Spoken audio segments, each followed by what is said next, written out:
What's up, everybody? Greg Olsen here, and I am fired up to welcome you back to You Think. After a successful first season back in 2022-23, we are ready to share new content every week this summer as we prepare for an expansion of our platform in the fall and then a major new website release in Q1 of 2025. To kick things off here at the new You Think, our first new interview is with the legendary Cal Ripken Jr., who recently joined me at the Project Play Summit in Baltimore. We talked about a variety of things, why he started Ripken Baseball, the company values, what it's like to be a coach and a youth sport parent, and his take on sports specialization. Take a look at the screen here to see future content schedule we have coming out over the next few weeks. This is only the start of what we have coming down the line with You Think. Stay tuned for more content that we captured down at TEU in Nashville, season 1 of Best Ofs, and much more. Thank you guys so much for following along here at You Think. Make sure you guys subscribe and continue to follow for all the exciting news coming down the line here at You Think. And now I am honored, a man who obviously needs no introduction here in the city of Baltimore. We're going to cover a lot of topics here today, but the legendary Cal Ripken Jr. Cal, I can't thank you enough for taking a couple minutes here at Project Play to sit down and talk all things youth sports. It's my pleasure. When I had a long career in baseball, Billy and I decided, what do we do now? Yeah. And one of that was to try to help kids learn how to be the best baseball players they could be. We had an encyclopedia of baseball as a dad. And we realized that most kids don't have that encyclopedia of baseball. So our mission was to help them out and try to give them some instruction, some skills, some experiences that will make them the best baseball players they can. And we've enjoyed doing it. Yeah, and I want to jump into a lot of that because as I was telling you before we started filming, I've taken my younger son's team that I coach. We're based out of Charlotte, North Carolina, and we went and did the Ripken experience down in Pigeon Forge and had a blast. I mean, you talk about a place that was built to bring young kids for a weekend or a long week to play baseball. That's up there. We're going to get to that here in a second. I just want to touch real quick on so we're here at Project Play as we're recording this, obviously what the city of Baltimore means to you growing up, playing 21 years here. Just how great is it to see youth sports be highlighted, have the Aspen Institute and their Project Play Summit choose Baltimore as the summit of bringing all the best top minds, the big thinkers around this to try to improve the youth sports experience, not only here in Baltimore but throughout the whole country. Yeah, I mean, we're delighted that they've chosen Baltimore. I mean, I always had a special affinity for Baltimore. I grew up in a small town called Aberdeen, about 30 miles north. Played my whole career here in Baltimore. I always thought it has a small town feel, family sort of based. A lot of great sports stars or whatever, and other sports have come out of this area. So I always thought it was a really good place, and celebrating youth sports, sharing ideas, trying to make things better all the way around is always a good idea. Yeah, but how unique? I mean, did you ever wish? I mean, I'm sure it was amazing to play so close to home, and like you said, you played 35 years of baseball in the Baltimore, greater Baltimore. Do you ever wish that you got an opportunity to play for a team somewhere else? No. You're good? Well, I mean, my dad was in the Oriole organization. He managed in the minor leagues for the first 14 years. And when it came time for me to be drafted, there was a part of me that says, I want to do it on my own. And not that my dad didn't play for me, didn't get me drafted, didn't do anything else. Maybe I got noticed a little bit more because of my last name in the beginning, but being able to play in your hometown definitely brought some stability to your life, outside the actual game, and I really enjoyed that. I bet. Well, I think it all worked out. Yeah, I think for sure. I think it all worked out. So let's get back to the Ripken experience. You talked about when you were done playing, how you wanted to impact the game of baseball. You wanted to improve it all the way down to the youth level. You started the Ripken experience. You have 6 locations now. Obviously, the first one here in the Baltimore area. Just when you look back on it, aside from just wanting to improve baseball, your baseball family, baseball guys, but what about the youth landscape, maybe at the time, did you want to improve? Or now looking back, do you feel like you've made the biggest impact on? The Players Association gave me a gift in 1995 to go back and build a Field of Dreams. I think it was a $75,000 gift. And I thought it was really cool until you try to spend $75,000. It doesn't go very far. Go very far. And So we started saying, how do I leverage that one field into a complex? And we wanted to bring some of the real cool things about being a big league player down to the youngest age groups. And one of those cool things were playing in a place like Fenway Park, or the dimensions are different. You can celebrate those dimensions, and the game can be played a little differently against two different teams in that. So the idea was that, it was sort of a dream. And Billy and I had sort of a teaching background because of Dad. Yep. And so we started out, trying to give instruction, do CDs, DVDs, and then all of a sudden the technology started to take off. And then we really settled in more into an experience because it's not good to say that kids don't want to practice. They just want to play games. Parents want to go to games.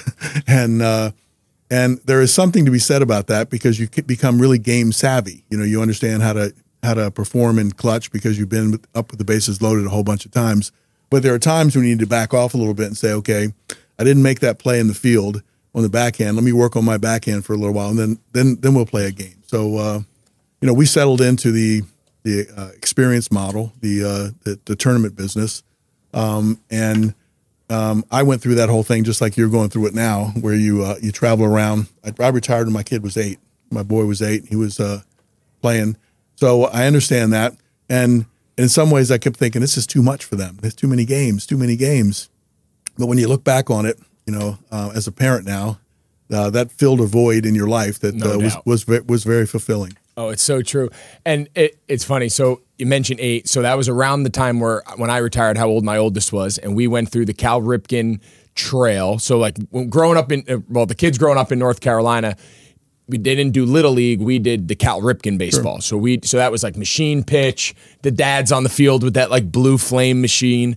And there was a trail. If you won your area, you went to states. You won states, you would go to regionals. That's as far as 8U would go. And we went down to Tennessee. And I remember thinking back, they're 7, 8 years old. This is the great, like at the time looking back, it was such a big deal. Like I would take off days to like practice so we could go like get extra work in and whatnot. Cal, I had to coach first base in a full uniform in 8-year-old machine pitch because of Cal Ripken baseball. So we have a lot of things to cover off topic here, but that's maybe one rule we have to change, maybe re-explore. Imagine me at 6'5", coaching 8-year-old machine pitch baseball, full uni. In a uniform that's too small for you, probably. Well, fortunately, I was able to order myself a new uniform, so it actually fit. But I'll tell you what, that trail you guys set up, our kids. The reason our kids play so much baseball, I got 2 boys, that they still play so much baseball now at 12 and 11, is because of how good that young experience was through Cal Ripken baseball. I want to touch on something you just brought up, and I think it's really at the crux of all what parents are going through and the conversations that are being had amongst my family and our friends is, what is that balance in your mind? You mentioned that kids are playing so many games and there's less time for development. And here in America, and all sports, this isn't unique to baseball, we have a very different model where it's very game-centric versus maybe in Europe and overseas, it's a lot more developmental. It's a lot more, you practice more than you actually play. Like, as you look at the landscape of youth sports, back when you started Ripken Experience and now all the way till today, where do you see that going, and good or bad? I think there's good and bad. If you ever played an instrument, I don't know, in school I played the drums for a little while. The majority of the time you were actually practicing on the drums, and then you had a concert. If you look at baseball, it's the model. You're having a concert every single day, and you're not getting a chance to practice in between. So the right model would be to have a balance there. But I think it's almost too far along is that everybody's enjoying the tournament models and the fun and the competition that you get, that you're trying to develop and practice in between those moments. And I don't know whether I can judge that negatively or not.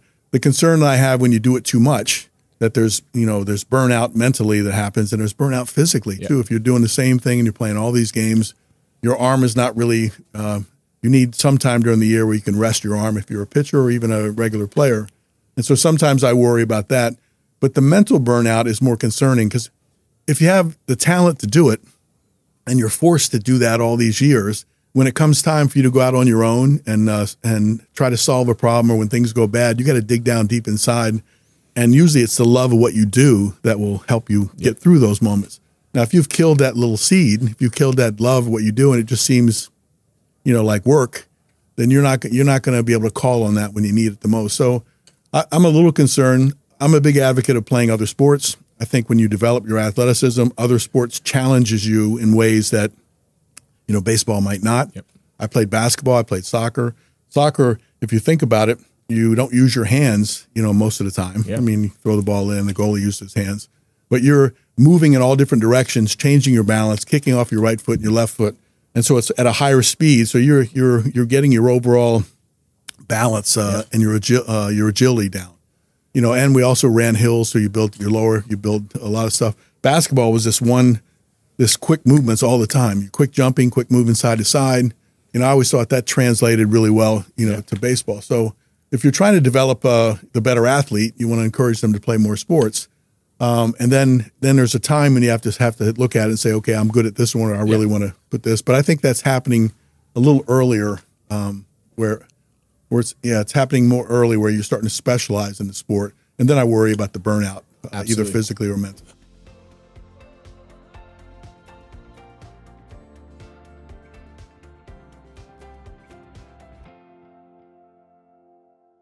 The issue we're seeing boots on the ground, it used to not be until high school. Like even when I was coming up in the early 2000s, graduating high school, we played 3 sports all the way throughout. And then towards the end of high school, I started getting recruited for football. You start making decisions. Okay, I knew my days as a pitcher or my days as a basketball player were coming to an end. We got to spend time where it matters. The issue is now that decision is getting younger and younger and younger, to the age of where at 10 years old, you have parents saying, okay, my kid's only a baseball player. My kid's only a basketball player. And what we're seeing, again, locally, like boots on the ground, living it with our kids, is everybody wants to be on a good team because you get really good coaching. But in order to be on the really good team, unless you are the outlier athlete, you're just the kid that walks onto the baseball field, he's the shortstop. You walk into the basketball gym after that, you're the point guard, and you're an elite athlete. For the rest of us, for everybody else, the best way to make the top level travel baseball team, where you're going to get the best coaching, play against the best competition, go to all the big tournaments, is to only specialize playing baseball, because you can develop the skill through the repetition to keep up with maybe kids who are bigger than you, faster than you, or just naturally more gifted. And parents are making those decisions. If you're going to be a 3-sport athlete now and you want to play at a top level of all of them, you better have hit the genetic jackpot, or else you're not going to keep up. And that is what I think. I don't think parents want to do it. I feel like they're forced to do it. And I think it's a huge issue. Yeah, it's you're forced to make a commitment, and most parents don't know that. That's why I think that if you're the son of a professional player, you kind of understand the journey, and then you understand the importance of of doing things not so much at an early age. Many times I think parents don't realize that you're not gaining that huge advantage by doing that. And they are pressured, because if you want to be on that team, that good team, you have to commit not only to that season, but in fall ball and the practice sessions and all that kind of stuff in between. But I would say to the parents that have a really gifted child and all the sports want him to play, I would test the system, they say, well, you can't, Johnny, you can't be on this team unless you commit the whole time. And then you could say, okay, then we'll go someplace else. And normally, if you're good enough, that team is going to want you, and they're going to make some concessions in the rules. So there's all kinds of angles and way to look at it. But I would prefer less pressure, more development, more understanding of their concepts at each level, and then really you get serious when you get more in the high school, and then my high school. It resulted in me being drafted. I went away to play pro ball at 17 years old. Yeah, we have a thing with our teams where, yes, we want to win, right? We're not spending all this time out there and practicing all week. Yes, we want to be competitive. These kids are in middle school. The idea of winning and losing, the idea of outcomes, the idea of having an end result for your hard work and seeing, okay, I had success this weekend because of all the things leading up to this all week, or the lack thereof success. All right, when we come back to work on Monday, how do we improve?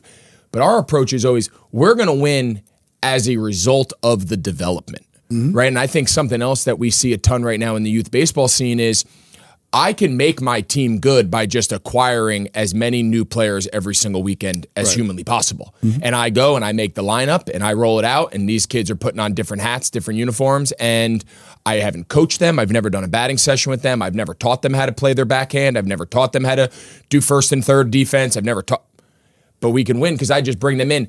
When winning is at the expense of the development, and development is not driving the winning, that's kind of where we are, though, right now in the highly competitive youth sports space across all sports.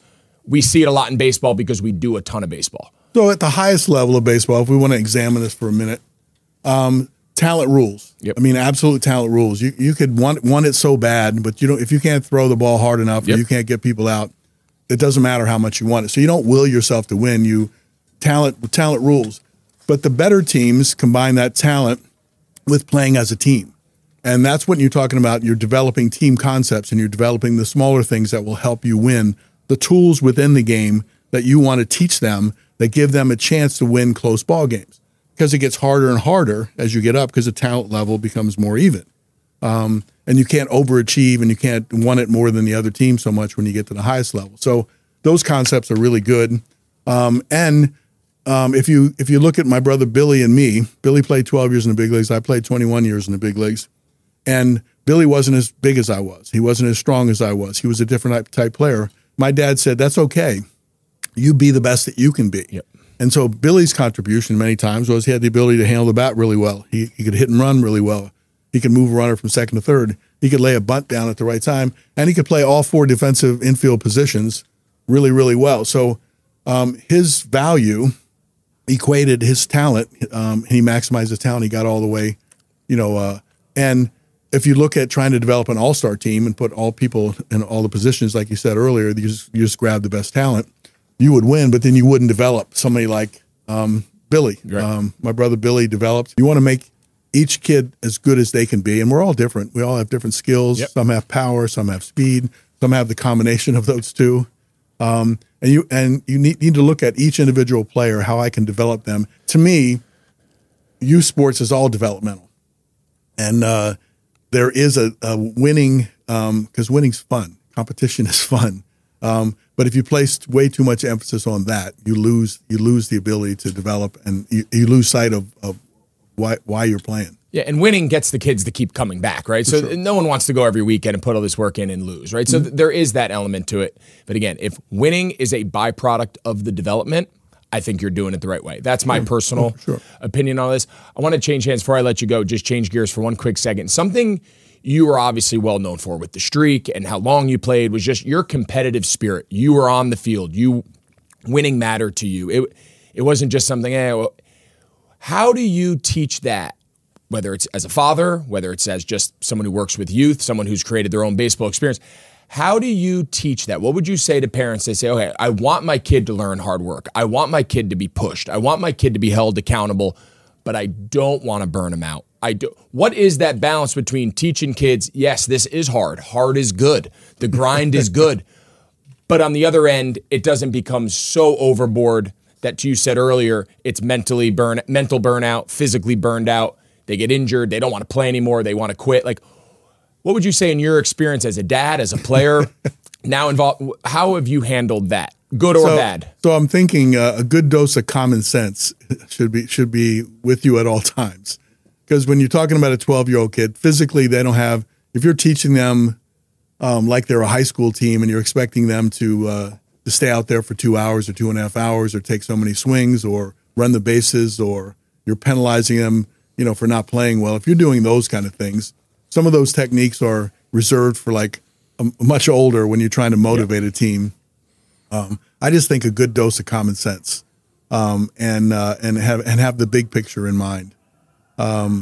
If you focus on it, what I'd like to teach the athletes, if you go out in the field and you do the best you can and you play the best game you can and your teammates do the same thing and you end up on the short end, okay, you can actually come in and say, there's a new game tomorrow and we'll apply ourselves or we'll try to get a little bit better. And conversely, if you get blown out and you're not playing well, then you have things to actually focus on. If you're looking at winning that championship or that trophy is the most important thing, I think it's a little bit off. I'd put the trophy aside and think of each kid as the individual trophy that you're trying to develop. And you really want them to know that they have the power to get better. So where does a work ethic come from? Does it come from your words do you give a speech to them and say the importance of work ethic? Work ethic comes from an example. And I think I learned my work ethic because my dad was a doer. He talked about certain things, but then he got down on it and got into the dirt, and he started practicing. And then you discover through practicing is that you can make yourself better. You have the power to make yourself better without anybody else's help. I can throw the ball off the wall 100 times and work on fielding ground balls. Once you realize that you have that power, then it just becomes, how bad do you want it?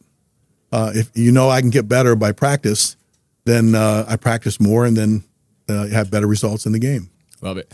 Last thing I have for you, and I'm going to let you go. This has been awesome. We made you the youth sports czar for the day. Where would you like to see the youth sports scene move, whether it's specifically baseball or just in general? Like, where would you see it going from where you see it now that you think would be for the better? So I'd like to see, an environment where more kids get the opportunity, more patience in that whole area, and the parents and the coaches try to figure out, okay, how do I take pressure off as opposed to applying pressure? How do I teach the game or have them learn the game without that pressure? Let them develop, let them learn how to play, and then they learn how to compete when they have all the tools to compete, and then they learn the lessons of winning and losing, later on. So I don't know what that answer would be. I don't know how you could have your magic wand and say, patience, less pressure, more opportunity. Well, that's what we're trying to do here, and I think that's a big part of Project Play. I think that's a big part of my journey here with our You Think project, where I'm trying to have conversations. And listen, when you say patience, I'm sitting here saying, I probably don't check that box all the time. I'll be honest. That's probably not my greatest asset as a youth coach. But I think, how we do it? We do it for people like you. You just made me think about something real quick. When my dad was in the minor leagues, he didn't teach during the game. So that the pitcher at the start of the next day would have the pitching chart, and they'd be keeping track of the pitchers and all that kind of stuff. And when something happened on the field, situational, he would come over and say, put a red dot in that box. And then he would go over the scorecard or the pitching thing at the end of the game and see all the red dots, and he would make lesson plans. And he would wait till the next day. Because if you try to teach in the moment, then the kids' emotions aren't feeling good because they made a mistake or something's happened. The emotions are high from the parent. They can't articulate their message really as clearly as they want to. Give yourself 24 hours or overnight. Think about what you want to say. The player would come in the next day, and the person would walk out of the office feeling really good about himself, but then he would have the lesson of the night before. So there's been many managers in the big leagues. Joe Madden had a 24-hour rule, I think. He had a 30-minute rule. I think La Russa had a 24-hour rule. If you lost a tough game and you had all this emotion penned up, you can do anything you want for 30 minutes. But after the 30 minutes, we're talking about tomorrow's game. And so it gave them an outlet to put it someplace. Yeah. And so those sort of teaching techniques, and that's using patience and common sense and an understanding of what's happening to know when the best time to teach is. So when I think about things, don't try to teach during the game. Don't have a post-game analysis on the way home in the car. Make your notes, figure out what you want to say, and then wait till the next day at lunchtime or wait till... Totally. I think that's well said and a good way to end. And thank you so much. This was a pleasure. Great wisdom, great guidance. You're a perfect ambassador for the future of youth sports, so I appreciate that. Thank you. My pleasure. Thank you.